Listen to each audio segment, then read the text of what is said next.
wabarakatuh. Waalaikumsalam warahmatullahi wabarakatuh. Saya dari kelompok 6 akan menyampaikan materi yang pertama, aspek-aspek organisasi dari pendidikan, dan kedua, pola-pola modernisasi dalam pendidikan Islam. Langsung saja ke aspek-aspek organisasi pendidikan Islam yang perlu diketahui teman-teman. Perubahan sosial ekonomi yang ada di tengah masyarakat merupakan akibat dari modernisasi yang mengharuskan adanya perubahan juga pada sistem pendidikannya, yang meliputi pertama aspek-aspek visi misi, selanjutnya aspek dari tujuan, kurikulum, proses belajar mengajar, dan lain sebagainya. Selanjutnya yang perlu diketahui juga, dunia pesantren adalah dunia tradisional Islam, yakni dunia yang mewarisi dan memelihara komunitas bermisi Islam yang dikembangkan oleh ulama dari masa ke masa.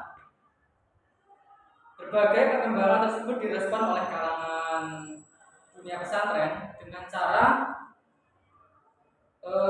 seperti memasukkan berbagai program pendidikan umum dan keterampilan di samping program keagamaan yang sudah diselenggarakan sebelumnya. Jadi memadukanlah antara pendidikan umum dan pendidikan agama.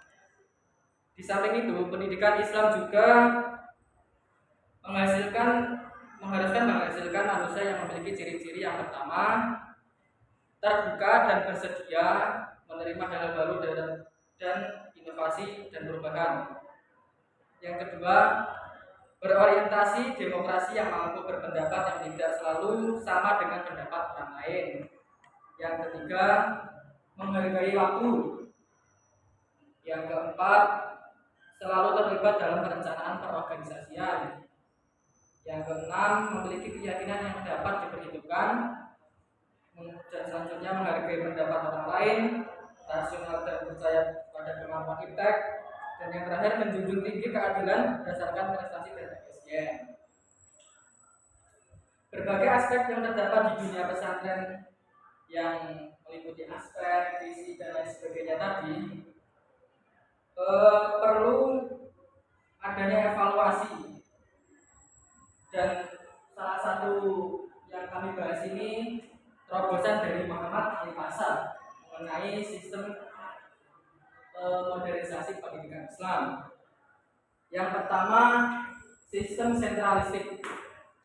Sistem sentralistik adalah yang dipengaruhi karena Muhammad Al-Fasad dari daerah barat, pemikirannya dipengaruhi oleh pendudukan Prancis.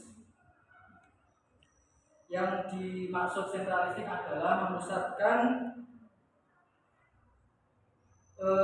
suatu pendidikan di kekuasaannya pemerintah, bisa dibilang. Yang kedua, lembaga pelatihan pegawai.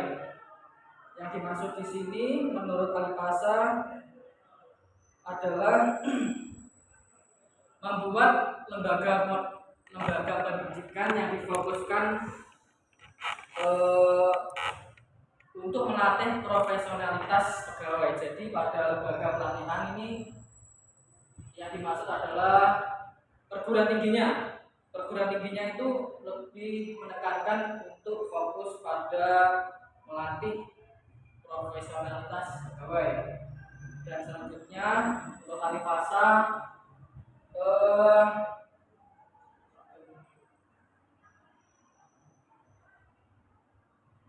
membuat keputusan lembaga pendidikan, yaitu mengabaikan pendidikan yang sudah ada dan mencoba menciptakan sistem modern bagi semuanya. Jadi tidak melebur pendidikan yang sudah ada, akan tetapi mendirikan suatu lembaga pendidikan yang modern tanpa merusak pendidikan yang sudah ada. Selanjutnya, pola-pola modernisasi pendidikan Islam akan dilanjutkan oleh teman saya. Jadi Oke, selanjutnya kita akan satunya yaitu pola modernisasi pendidikan Islam. Pola modernisasi pendidikan Islam dibagi menjadi 3 golongan. Yang pertama, golongan pendidikan modern Barat. Pada pendidikan modern Barat, Islam berasumsi bahwa kita harus meniru pola yang dilakukan oleh bangsa Barat. Pemahaman mengenai sumber kekuatan dan kesejahteraan bangsa Barat disebabkan oleh perkembangan kemajuan ilmu pengetahuan dan teknologi modern yang dicapai mereka. Jadi pada masa ini Islam beranggapan bahwa ilmu pengetahuan dan teknologi bangsa Barat yang maju adalah salah satu pengaruh dari ilmu pengetahuan masa lampau pada masyarakat Islam.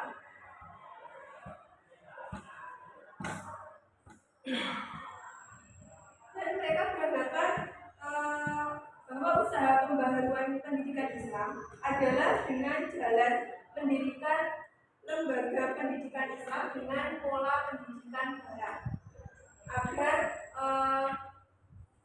pendidikan Islam maju seperti pendidikan bangsa Barat.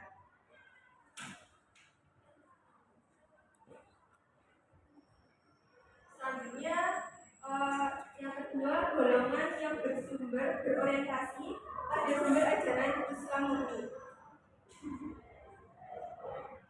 Rasa keprihatinan dari sebagian umat Islam akan kemunduran yang dialami Islam merupakan suatu ketidaksetiaan umat Islam terhadap ajaran Islam yang sesungguhnya. Maka tidak ada jalan lain kecuali dengan kembali kepada ajaran Islam yang murni. Pola ini berpandangan bahwa sesungguhnya Islam itu merupakan sumber kemajuan bagi ilmu pengetahuan dan teknologi, karena di dalamnya sudah lengkap berisikan ajaran yang pada hakikatnya sudah lengkap.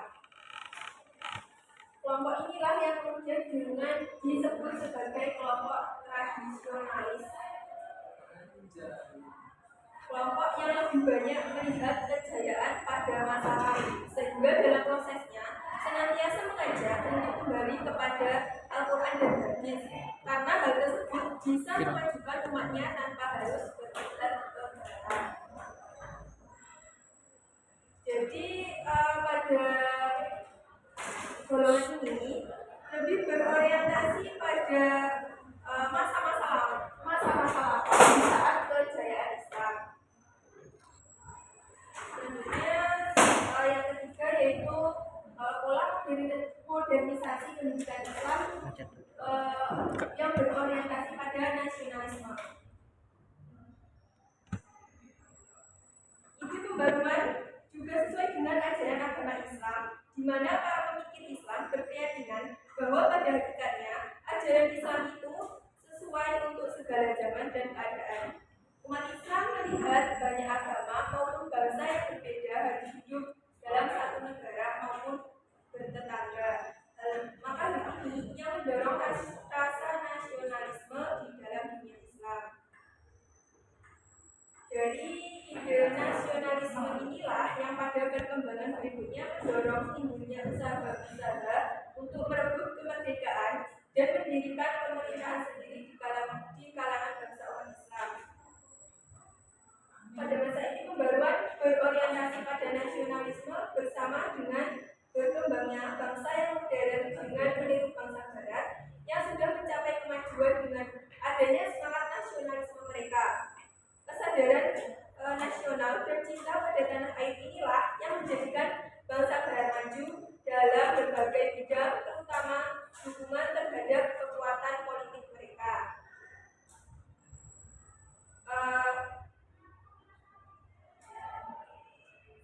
Salah seorang tokoh nasionalis adalah Mustafa Kemal Atatürk yang membentuk gerakan melawan imperialisme Inggris di Mesir dengan tujuan membentuk kesadaran nasional dan kesadaran beragama, yaitu dia berpendapat bahwa dengan pendidikan tinggi, khususnya pendidikan di universitas, merupakan sarana membentuk kesadaran nasional untuk membangkitkan kesadaran keberagaman dan hubungan dunia Mesir dengan dunia lainnya.